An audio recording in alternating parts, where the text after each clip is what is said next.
Hey YouTube, how's everybody doing today? I hope everyone is having a wonderful Wednesday so far.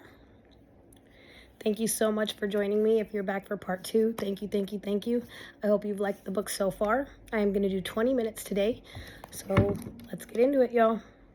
Let me set the timer.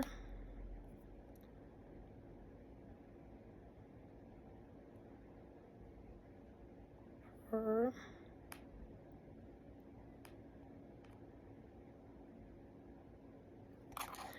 27 minutes. Let's do it. The Alley, Part 2 by Mingo Rubio Jr. I told Petey we had to run and hide in a nearby field, but first we had to cross over some railroad tracks. I said, we could use some berms, sort of like a shield, and it just might work if we lay flat on our backs. He asked, how will we see them if they get near? Won't they see us if we were to lift up our heads? Then out of my pocket I pulled out a small mirror. Then I replied, not if we were to use this instead. As we took our so-called positions on the ground, Petey said, you're the man. He was giving me props. I said, hey, have you ever been chased by hounds? He answered, chased by dogs? I said, no, I mean cops. I said, we've got to be quiet. They're getting close. And my little mirror trick was and my little mirror trick was then put to the test. Then I noticed that the wind was starting to blow. I glanced over at Petey. He was lying on his chest. I said, why do you have your face on the ground? It was hard trying to keep from laughing at the guy.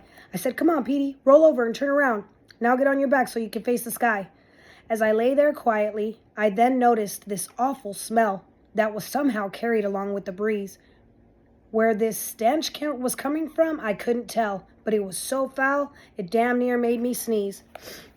I was laying there looking up, trying to hold my breath. I suddenly noticed that the moon had risen higher. The guys were still looking for the two that were left. Then Petey quietly said, hey man, I'm really tired. I said, hang in there, Petey, it won't be long now. But I still wasn't ready to surrender to those guys. Then I heard a loud noise. It sounded like a howl, and it happened to be a lot closer than I realized. Then Petey said, hey man, what the hell was that? I said, I don't know, but the guys heard it too. And sooner or later, they'll find out where we're at. So before they get too close, we better move. The guys started heading in our general direction, but they really hadn't discovered where we were. So we crawled along the ground to avoid detection. I didn't think they saw us yet, but I wasn't too sure. On the other side of the field was a road or a path, and I saw that it led to some sort of alley or callejon. The guys were telling jokes. I could hear them laugh.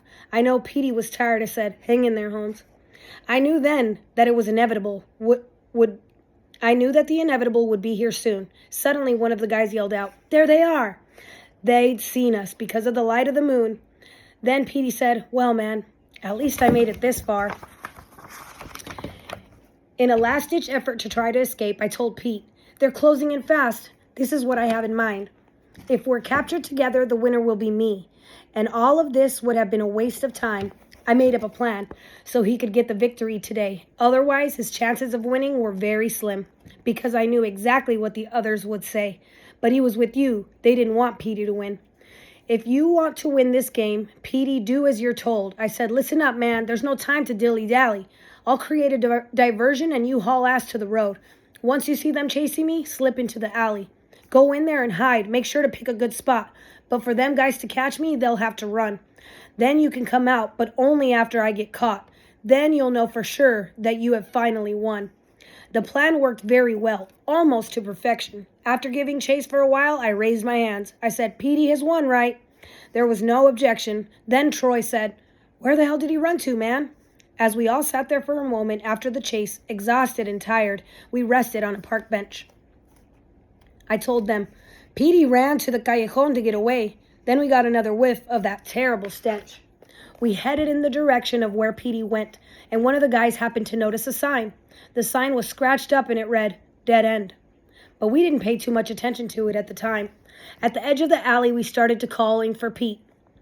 There we were hollering, making a lot of noise. As the clouds rolled in, it made it hard to see when I noticed a strange look on one of the boys. I said, Roy, what's up with you, man? What the heck? Then we all looked up, just staring at those walls. Just then, the hair stood up on the back of my neck. I said, these walls must be 12 feet tall. Boy, my 5'2" ass will be crying. I'll be looking for another solution, bro. All right, my bad.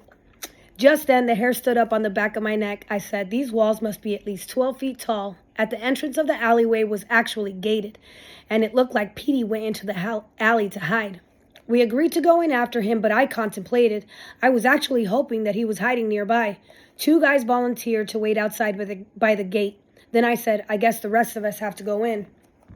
And they all agreed. Besides, it was getting late. I thought, all of this for the sake of letting Petey win.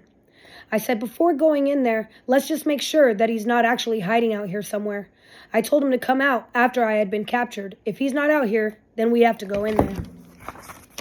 We split up and we started shouting and looking. On one side, there were some abandoned homes. Troy said, he wouldn't be here. He's just a rookie. There's no way he would have come here alone. On the other side of the alley was an old cemetery, and the smell of death and decay was all around. Then I noticed something rather odd and scary. Then I said, look at all those holes in the ground.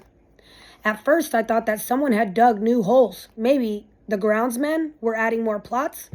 But these plots or graves already had headstones. It was strange because there seemed to be a lot. There was no way Petey would be hiding out here, and not to mention, of course, this terrible stench. I saw a lot of empty graves.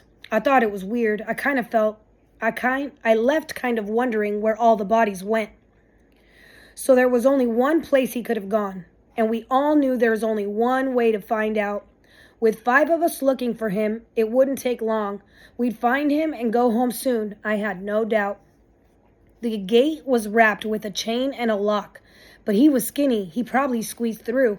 I opened the old lock using a key. I used a big rock, breaking and entering. I've done it a time or two. I'm going to have to talk to my dad about that too. We got sticks and rocks, whatever we could find, just in case we might have to use them in a brawl. I had one particular thought that crossed my mind. Why in the world were these walls of the alley so tall? We all marched into the darkness like a chain gang, as I noticed dark clouds still covering the moon. And to make things worse, it actually started to rain. I thought, we better find out my friend real soon. Just then we all noticed some sort of blinking light and something moving in and out of the shadows. Roy said, man, I don't like this. Something ain't right. What do you think it is? I nervously said, I don't know. We arrived at the blinking light. It was a barricade. Beyond it, we noticed that the alley had a bend. We heard a noise that we thought Petey made, and we got very quiet, and then we heard it again. The barricade was dim, but we could almost see, so we all spread out and started looking around. Then once again we started calling out to Petey. Then suddenly I noticed something on the ground. I said, this looks like blood. I think he might be hurt. Then we all noticed something a little further ahead. I said, hey, look, this rag looks like a piece of his shirt. It was full of blood. I thought, man, is he dead? So once again we continued to call out his name. Then we heard some movement ahead of us by the wall. And we ran in the direction where it came from. And then I said, why isn't he responding to our calls? Then we heard a howl that stopped us in our tracks. Our instincts were to stop and to find a place to hide. While in hiding, we saw something huge and black. We didn't move or say a word. We were petrified. I know we were scared. We were all short of breath. There we were huddled together on the ground. Whatever that noise was, it scared us half to death. Then I thought, what in the world made that sound? Just then I noticed something that I hadn't before, that the ground was very hard and very smooth. I said, I've never seen an alley with a concrete floor. Then Troy said, I was thinking the same thing too. Then we heard something. It seemed distant at first. We couldn't see that clearly. The light was too dim. Our so-called expedition went from bad to worse. Then we saw Petey and something was after him. I guess he was hiding, at least that's what we thought. That was exactly what I'd do in a similar circumstance. He probably ran when he discovered his hiding spot. Then he was running from it. That was his only chance. Some of the guys wanted to go back to the gate. They were so terrified they actually started to cry. I said, come on, guys, we can't leave Petey this way. Somehow we got to help him. We got to try. Petey has always been there for all of you, as I recall. I know it's Petey in there, but what if it were you? I got mad and I said, come on, boys, grow some balls. All in the wall, I was trying to convince myself, too. Heard that, because I'm scared right now. Shoot.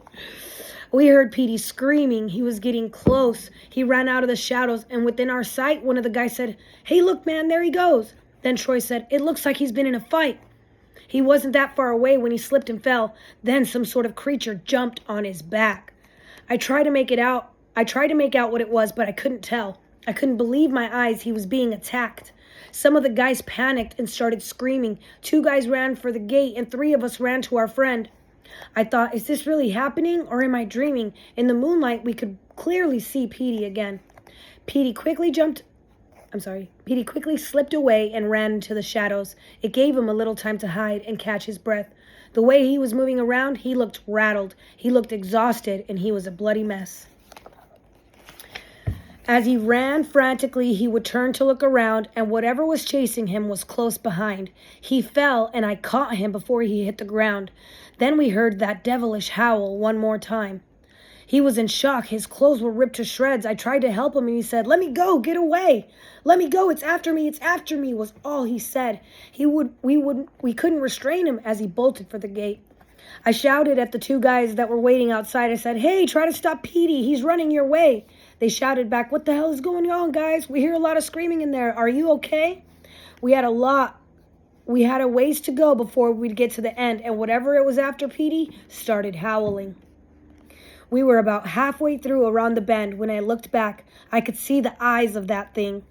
I said, hurry up, guys. This thing is right on my ass. But they were already running as fast as they can. I thought, we are not going to make it. It's just too fast. We had no weapons, so we couldn't make a stand. I said, keep running, guys, and head back to town, and make sure you close that gate, but don't lock it. Somehow, I gotta slow this damn thing down.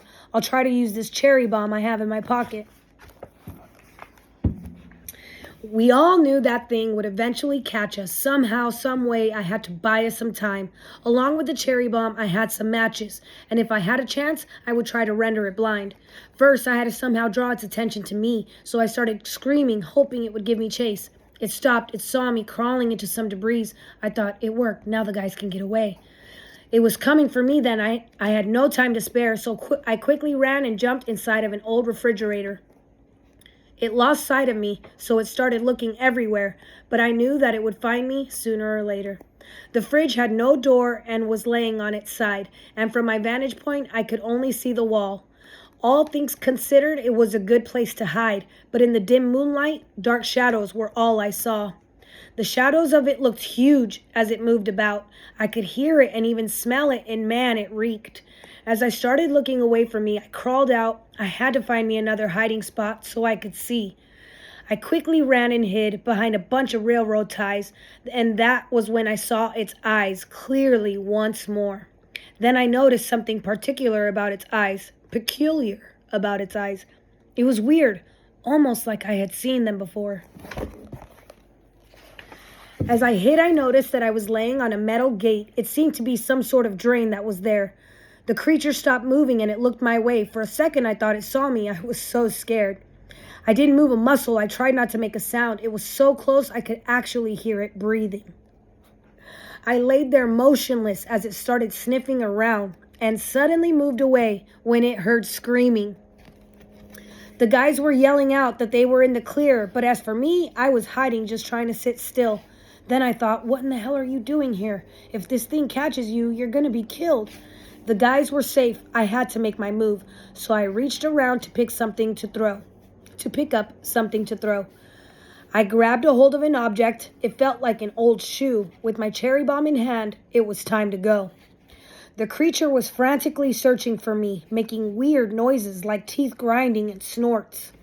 I got up and threw the shoe, hoping I wasn't seen. Then I lit the fuse when I crawled behind an old door. The creature heard the noise, and it ran to investigate. That was what I was hoping for, but I had to run quick. I couldn't believe it. That creature went for the bait. In anger, it howled, knowing that it had been tricked. As the creature turned to pursue its now escaping prey, the bomb went off, and for a moment it was blind. It was so bright for a second it turned night into day. I hoped the diversion had bought me enough time. I could run fast. I was in the fast... I apologize. I could run fast. In fact, I was the fastest of my crew. I ran so fast that my feet hardly touched the ground. How fast would you run if the devil was chasing you? Okay, it wasn't the devil, but maybe one of its hounds. When I got to the gate, I noticed that it was locked. That meant I had to open it or squeeze through. I looked around for a key, but I couldn't find a rock. I wasn't worried, though, because I was skinny, too. I was finally out of the alley. As I turned to run away, in anger, the creature began to screech and howl. I thought, now I can see it when it gets to the gate. Are you kidding? I'm not sticking around to find out. Heard that. Then I realized why the alley walls were so high. At first, they kind of reminded me of King Kong. Just like the movie, later you saw the reason why. They were just trying to keep him inside all along. If you believe that, then you believe in Santa Claus. I ran quickly to try to catch up to the rest of my crew. I tried to figure out what in the hell was chasing us. Maybe it was an animal that escaped from the zoo.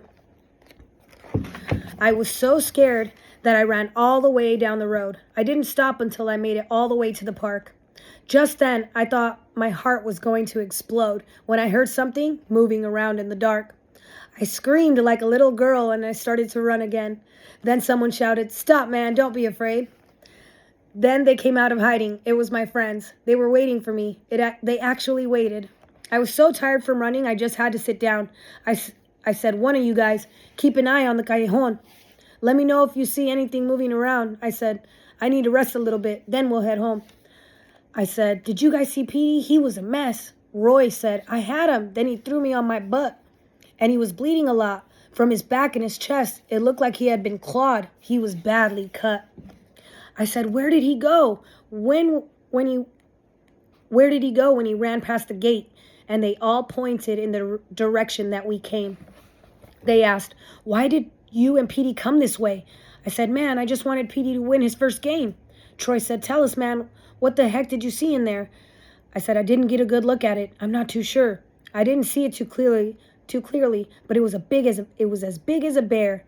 But I saw its eyes, and they seemed a bit peculiar. I could hear it and smell it every time it got near.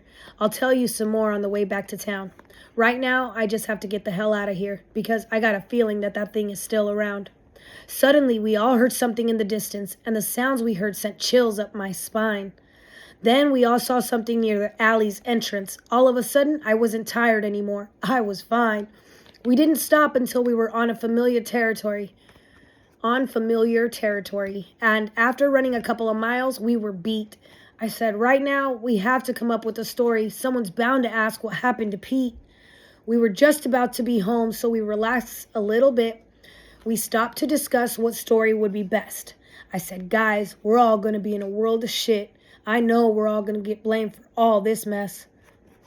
When we got to our hood, police were everywhere. Then I said, "Man, what's the deal with all the cops?"